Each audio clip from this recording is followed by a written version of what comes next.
Hey, welcome back to the Lachey Johnson's podcast. My name is Lachey Johnson, and today you just get a little bit of me. Now, I did just finish recording a really great conversation with a woman by the name of Marie Howard, and I labeled it The Quiet Storm. And not because she is somebody that's like moving and shaking, but I've been watching, I've been gleaning from behind. And I just want to invite you, you need to listen to that podcast. And if you like the content that you're hearing, then why not share it with someone else? And then make sure you like my YouTube videos because that's probably how you're seeing me right now. Or maybe you're just listening to me on Spotify, Anchor, or Apple because you can also find my podcast there, which is the Lachey Johnson's podcast. So here we go. I'm doing a check-in. I'm currently doing a 90-day challenge with a group of women, and I'm so excited about this because I've done it several times, and this one is specifically on thriving in a couple of different areas. And this week, we are focusing on our self-care. And so I asked the question, how are you taking care of yourself? Better yet, how do you identify the things that bring you joy and laughter? What do you do for fun? I could remember being at several different events and a woman who is an amazing woman, she would always start off her events by asking this question, ladies, what do you like to do for fun? And I would look around the room and I would notice that people were just sitting there. They were in thought, like nothing immediately came to mind to say, here's what I like to do for fun. And so recently I shared that I like to try new recipes. I actually go to this app called Yummly, Yummly, and I will try different recipes. Now, sometimes they're successful and sometimes they are not successful, but all the while I'm having a lot of fun and it's filling my tank of joy and laughter. I also shared how I like chopping it up with my girlfriends. And so I have a friend. She and we share a birthday month, which is the month of November. I'm November 8th and she is November 9th. And we have finally pulled the trigger. We are planning a birthday trip. It is so overdue. I'm like, what are we waiting for? Her children have been out of the house for several years. My daughter is old enough. She's off living her best life. And the young lad, if you've been around for a while, you know, he's a senior this year. So this time next year, he will be in his first year of college. And quite honestly, when I told him that I was planning a trip, his response was, good for you, Mom. And the way he said it was like, finally, you can get out of my hair and you can go live your best life. So I'm asking the question again. How do you care for yourself? When I think about some of the things that I do that I really enjoy, some might not think they're big things, but to me, they bring me joy.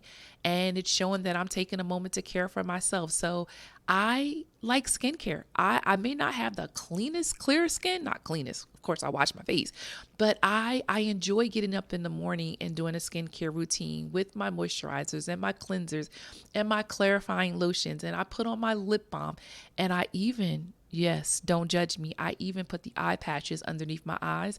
And sometimes I put them in the freezer just so they can get a little chill because apparently that's supposed to really wake the face up. But nevertheless, it brings me joy that I'm paying attention to my body and I'm enjoying caring for my body.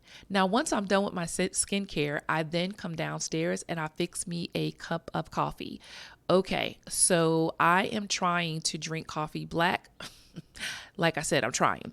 So I fix the coffee and I put one packet of Splenda in and I stir it and I pretend, all right, girl, let's do this. Let's do this. And I take a sip and I'm like, yeah, we need something in here. And so I add just a splash of cream. Just a splash, just enough to know that I have my hazelnut coffee.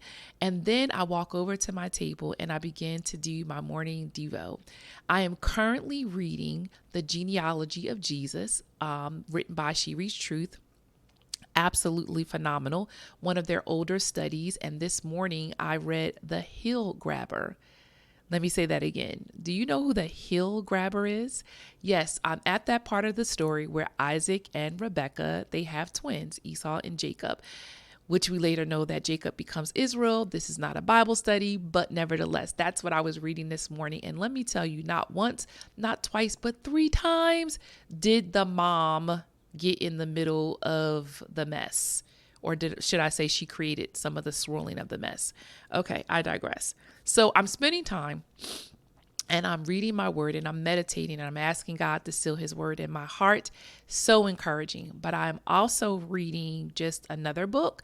And it's not really just another book. It's actually a great read that you should make note of. I've read one of his other books, that is Dr. Kurt Thompson. I finished it last month and it's titled The Soul of Shame. He is also the author of The Anatomy of the Soul.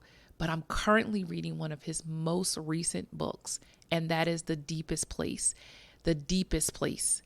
Deepest Places. The Deepest Place. Yes. And so Dr. Kurt Thompson. And what I'm discovering is that in my suffering and persevering, I am finding hope. I'm not going to go there because I'm just sharing with you how I am caring for myself. Write those books down. I highly recommend them. They are an easy read. At least I think that they are. I finished The Soul of Shame in less than 3.5 weeks. And I was probably reading about a half an hour, 40 minutes at night, because I also have a nighttime routine, and that's a part of it. And that's me doing the most with my skincare and getting ready for bed. And I'm enjoying a read. I actually even bought me a reading light. Now granted, I don't know why, but it just felt like an extra little tool for me when I'm setting up and I'm ready to do my nightly read. So I'll ask you again, how are you caring for yourself? What do you do for fun? What does self-care even mean to you? When I think about some of my girlfriends and their responses to how they care for themselves, some of them like to work out, some of them like to travel, some of them like to read. They love Barnes and Nobles. And I do have quite a few friends who enjoy to get in the kitchen and kind of whipping it up as well. I don't know what your thing is, but what I do know is that if you have to think about what you like to do for fun and what you do to care for yourself, that might be an indication that you need to pay more attention to you. And so we are getting ready, that's me and a couple ladies, to read this book, which I've already actually read once with another group, and that is The Garden Within by Dr. Nita Phillips. This is where that question is coming from. How are you taking care of yourself, and what do you do for fun, and how are you tending to your garden, and are you paying attention to your body?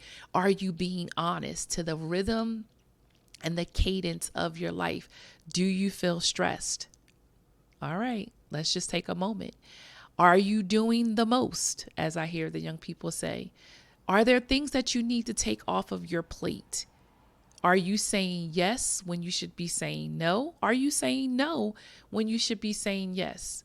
Only you know that. And so today, I'm just checking in. I'm on a 90-day journey, and we are focusing on thriving in a couple of different areas. And this week, we happen to be focusing on thriving in self-care.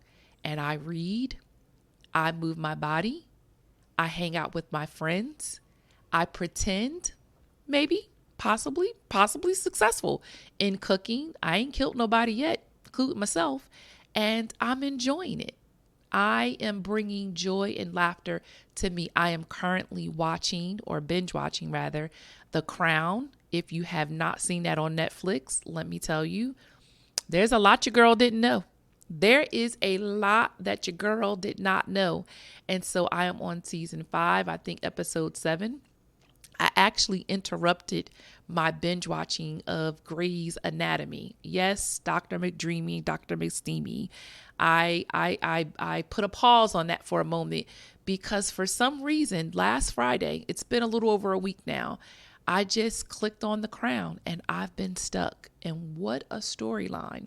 Some of it they said they were, probably a little over the top, but for the most part, it was true to form to what was taking place over in that Buckingham Palace.